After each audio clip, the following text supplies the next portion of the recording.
হাগ্ৰামা মহিলাৰীয়ে 15 ডিচেম্বৰত যোগদান কৰিব বিজেপিত। বিজেপিলৈ বিশ্বজিৎ দৈমাৰী গমনৰ পিছতেই সাজু বিধায়ক ইমানুৱেল মুছাহাৰী। সংবাদ মেলযোগে ঘোষণা কৰিলে প্ৰাক্তন ৰাজ্যসভাৰ প্ৰাক্তন সদস্য তথা বিজেপিৰ ৰাজ্যিক কাৰ্যনিৰ্বাহক সন্তিয়াজ কুজুৰে। সদ্য বিজেপি নেতা তথা BTC বঙালী ফেডাৰেশ্যনৰ প্ৰাক্তন সভাপতি সুজিত চৰকাৰৰ তীব্ৰ সমালোচনা BPFক। BTC নিৰ্বাচনত তীব্ৰ প্ৰত্যাহ্বানৰ সন্মুখীন হ'ব BPFৰ দুৰ্নীতি ভ্ৰষ্টাচাৰক লৈ যাব ৰাইজৰ মাজলৈ। এই মন্তব্য বঙালী ফেডাৰেশ্যনৰ প্ৰাক্তন সভাপতি সুজিত চৰকাৰৰ। আমি এইটোও গম পাইছোঁ BTC নিৰ্বাচনৰ পিছত হাগ্ৰামা মহিলাই ডাঙৰীয়া বোলে বিজেপিত যোগদান কৰিছে। গতিকে বিজেপিৰ 99% নেতা আৰু কৰ্মী বিজেপি দলক যোগদান কৰিবলৈ ধৰি দাঙি থৈছে। BPF সময় অপেক্ষাত আছে। অকল আমি আনুষ্ঠানিকতাহে বাকী আছে। ফুলৰ মালা আৰু ফুলৰ টুপিটো পিন্ধাবলৈ বাকী আছে। মনে প্ৰাণে বিজেপি নেতাসকল কিন্তু বিজেপি হৈ গৈছে। অকল আমি ফুলৰ মালা দি আৰু আমাৰ বিজেপিৰ টুপি পিন্ধাই পেলাই আদৰিবহে বাকী আছে। অকল এইটোৱে বাকী আছে। অন্তৰেৰে আন্তৰিকতাৰে মনেৰে কিন্তু মানুহবিলাক বিজেপি হৈ গৈছে। বিশ্বজিৎ দৈমাৰীৰ নিচিনা নেতা, BPFৰ 1 নম্বৰ নেতা, ইমানুৱেল মুছাহাৰীৰ নিচিনা নেতাবিলাকে বুলি কৈ এতিয়া বিজেপিতে আছে। এতিয়াও BPFতে আছে, কাম কৰি আছে বিজেপি। ঠিক তেনেকৈ বহুত বিজেপি নেতা, BPF নেতা BPFত থাকি বিজেপিৰ হৈ কাম কৰি আছে। সেইকাৰণে মই কৈছোঁ 99% BPFৰ নেতাসকলে ধৰি দাঙি থৈছে বিজেপিত আহিবৰ কাৰণে। আৰু ইয়াৰ পৰিণাম, ইয়াৰ ৰিজাল্ট আপোনালোকে অহা নৱেম্বৰ লাষ্ট ডিচেম্বৰ ভিতৰত আপোনালোকে দেখিবলৈ পাব। কিন্তু হাগ্ৰামা মহিলাই ডাঙৰীয়াও ডিচেম্বৰ 15 তাৰিখৰ পিছত বিজেপিত যোগদান কৰিব। যোৱা 6/11/2020 তাৰিখে কলাইগাঁও যিটো নদীবাৰী সমষ্টিৰ যিটো প্ৰথম ৰাজহুৱা সভা হিমন্ত বিশ্ব শৰ্মা ডাঙৰীয়াৰ প্ৰেজেঞ্চত মই ভাৰতীয় জনতা পাৰ্টীত জইন কৰিছোঁ। কিন্তু BPFৰ আগত চবতকৈ ডাঙৰ বস্তু হ'ল BPFক পৰাভূত কৰিব হ'লে আৰু BPFৰ এগেইনষ্টত কথা পাতিবলৈ এটাই বস্তু আছে, সিহঁতৰ যিটো ভ্ৰষ্টাচাৰ।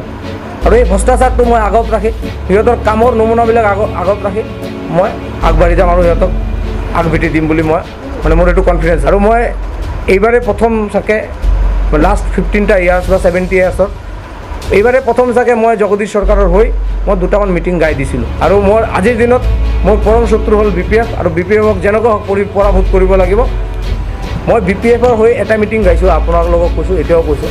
আৰু BPF ৰাজনৈতিক দল আৰু মই কৰিছোঁ ছাত্ৰ সংগঠন। BPFে মোক পইচা দি কিনিব এনেকুৱা হ'ব নোৱাৰে। BPFৰ পৰা কিবা সুবিধা পাম এইটো হ'ব নোৱাৰে।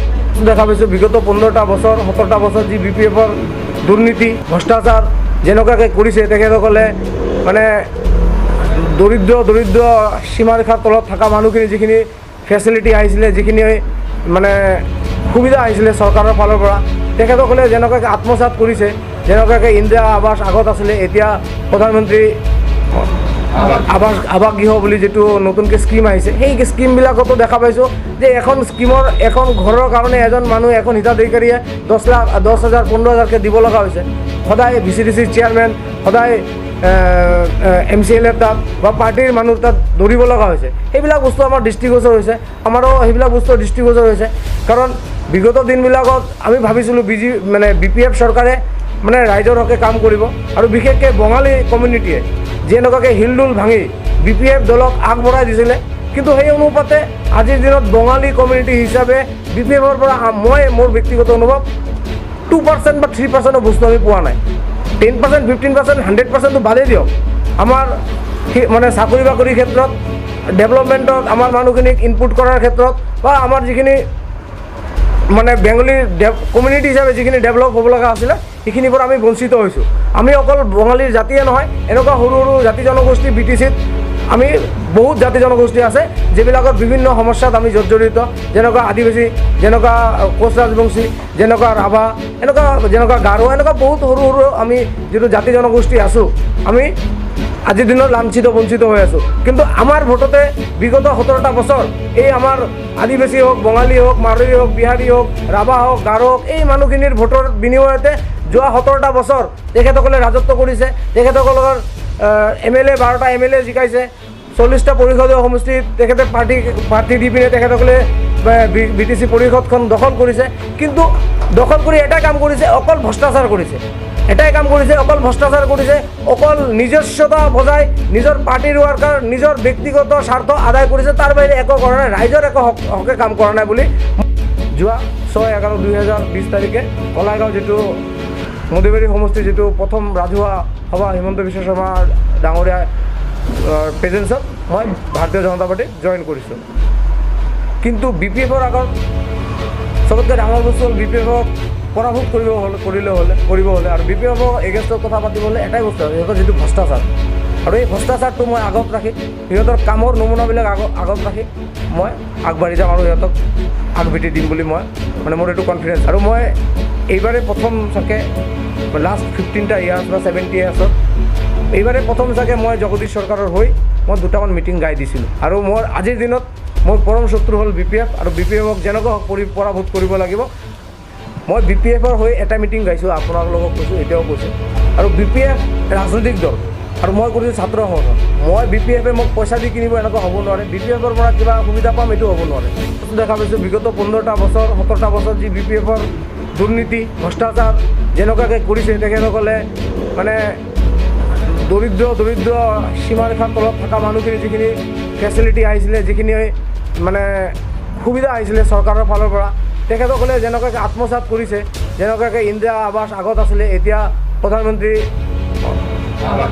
আৱাস গৃহ বুলি যিটো নতুনকৈ স্কিম আহিছে, সেই স্কিমবিলাকতো দেখা পাইছোঁ যে এখন ঘৰৰ কাৰণে এজন মানুহ, এখন হিতাধিকাৰীয়ে 10,000 15,000কৈ দিব লগা হৈছে। সদায় VCDC চেয়াৰমেন, সদায় MCLA তাত বা পাৰ্টিৰ মানুহ তাত দৌৰিব লগা হৈছে। সেইবিলাক বস্তু আমাৰ দৃষ্টিগোচৰ হৈছে, আমাৰো সেইবিলাক বস্তু দৃষ্টিগোচৰ হৈছে। কাৰণ বিগত দিনবিলাকত আমি ভাবিছিলোঁ BPF চৰকাৰে ৰাইজৰ হকে কাম কৰিব, আৰু বিশেষকৈ বঙালী কমিউনিটিয়ে যেনেকুৱাকৈ হিলডোল ভাঙি BPF দলক আগবঢ়াই দিছিলে।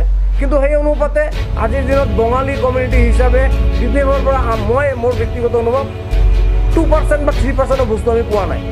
10%, 15%, 100%টো বাদেই দিয়ক। আমাৰ চাকৰি বাকৰিৰ ক্ষেত্ৰত, ডেভেলপমেণ্টত আমাৰ মানুহখিনিক ইনপুট কৰাৰ ক্ষেত্ৰত, বা আমাৰ যিখিনি বেংগলী কমিউনিটি হিচাপে যিখিনি ডেভেলপ হ'ব লগা আছিলে, সেইখিনিৰ পৰা আমি বঞ্চিত হৈছোঁ। আমি অকল বঙালীৰ জাতিয়ে নহয়, এনেকুৱা সৰু সৰু জাতি জনগোষ্ঠী BTCত আমি বহুত জাতি জনগোষ্ঠী আছে যিবিলাকৰ বিভিন্ন সমস্যাত আমি জড়িত, যেনেকুৱা আদিবাসী, যেনেকুৱা কোচ ৰাজবংশী, যেনেকুৱা ৰাভা, যেনেকুৱা গাৰো, এনেকুৱা বহুত সৰু সৰু আমি যিটো জাতি জনগোষ্ঠী আছোঁ, আমি আজিৰ দিনত লাঞ্ছিত বঞ্চিত হৈ আছোঁ। কিন্তু আমাৰ ভোটতে বিগত 17টা বছৰ এই আমাৰ আদিবাসী হোক, বঙালী হোক, মাৰোৱাৰী হোক, বিহাৰী হোক, ৰাভা হোক, গাৰো হোক, এই মানুহখিনিৰ ভোটৰ বিনিময়তে যোৱা 17টা বছৰ তেখেতসকলে ৰাজত্ব কৰিছে। তেখেতসকলৰ MLA 12টা MLA জিকাইছে, 40টা পৰিষদীয় সমষ্টিত তেখেতে প্ৰাৰ্থী দি পিনে তেখেতসকলে BTC পৰিষদখন দখল কৰিছে।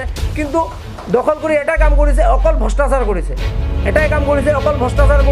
অকল নিজস্বতা বজাই নিজৰ পাৰ্টিৰ ৱাৰ্কাৰ, নিজৰ ব্যক্তিগত স্বাৰ্থ আদায় কৰিছে। তাৰ বাহিৰে একো কৰা নাই, ৰাইজৰ একো হকে কাম কৰা নাই বুলি